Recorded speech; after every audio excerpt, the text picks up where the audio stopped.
来看，伫台南市有一间派出所，初时早起有一只青猪仔飞入去办公室内底咧拍酷势。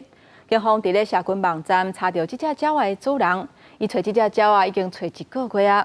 落尾树总算是顺利联络到这个主人，把这只鸟仔带回去啊。你好，过来。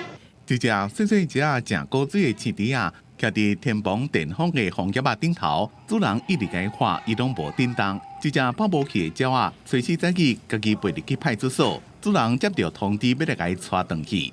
是要看他的心情，他很有个性。你叫他，他是不会过来的。员警们也很辛苦，在那边帮我们抓很久才抓到，抓1个多小时。这只叫做阿鸟的青猪仔，是去年12月初对住了1年的厝飞出去了就无带。1个月了，台南南门派出所的警察伫值班的时阵，听到天棚有鸟仔伫咧叫，才知影是这只鸟仔。绿秀眼不见时，妈妈和小孩都哭了好几天。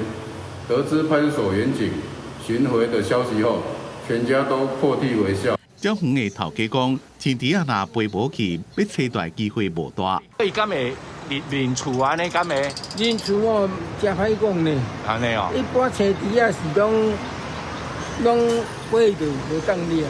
另外，伫3年外前，台中的雾峰分局19家派出所也捌有一只拍无去的鹦鹉鸟来报案，伫派出所的门头前用头磕玻璃。员警起初一开始以为是民众需要协助，到门口一看才发现报案的竟然是一只鹦鹉。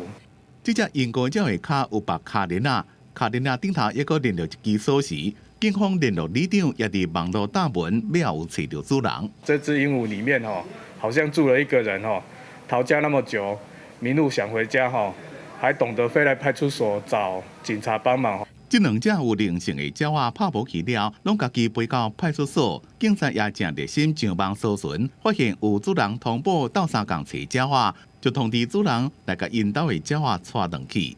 公司新闻综合报道。